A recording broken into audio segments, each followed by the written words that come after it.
ඔන්න අද මම කියලා දෙනවා මෝදක් හදන විදිහ. මේක හරිම රස කෑමක්. හදන්නත් හරිම ලේසි. මම හැදුවේ මෙහෙමයි. මුලින්ම පෑන් එකක් ලිපේ තියලා ඒකට වතුර කෝප්පයක් දාගන්නවා.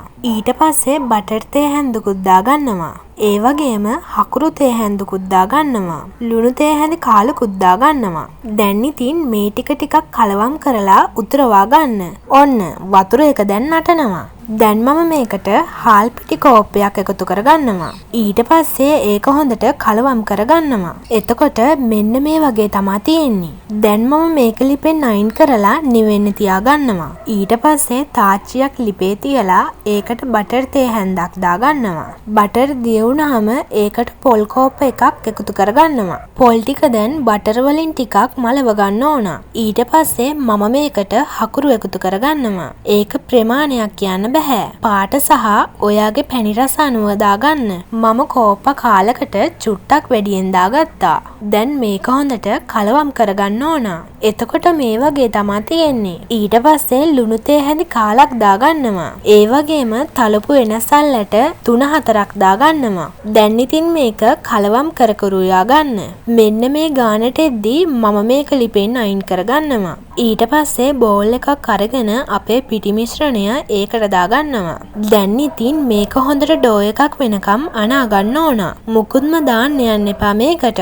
විනාඩි 2-3ක් අනද්දී මේක ඩෝ එකක් වගේ නිකම් එකතු වෙනවා. මේ තියෙන්නේ මම ඒ විදියට අනපු ඩෝ එක. ඊට පස්සේ නිවුණු අපේ පොල් පැණි එක මම බෝල හදාගන්නවා. ගොඩක් ලොකුවට හදාගන්න එපා. මේ ගානට වගේ හදාගන්න. මම 8ක් හදාගත්තා. ඊට පස්සේ අපේ පිටි ඩෝ එකෙන් පොඩ්ඩක් අරගෙන මේ වගේ බෝලයක් හදාගන්නවා.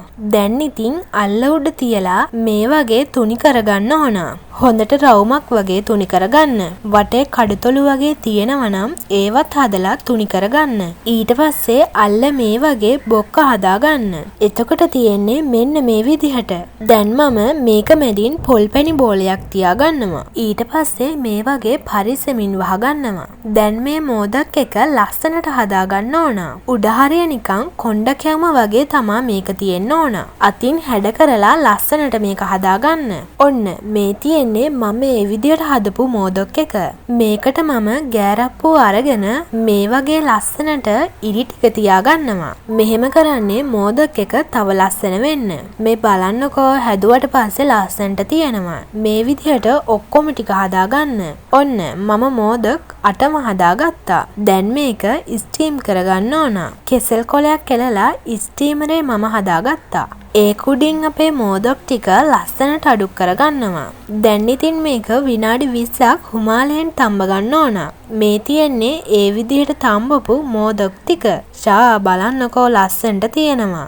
ඒ වගේම මේක මාරම රසයි. මේ බලන්නකෝ වටෙත් හොඳට තියෙනවා. ඉන්නකෝ එකක් කපලත් පෙන්නන්න. මැදත් ලස්සනටම තියෙනවා. මීට වඩා වැඩි ප්‍රමාණයක් හදාගන්න ඕන නම් මේ ප්‍රමාණය ඩබල් කරලා අරගන්න පුළුවන්. එහෙනම් ඔයාලත් හදලා බලන්න. මම ගිහින් එන්නම්.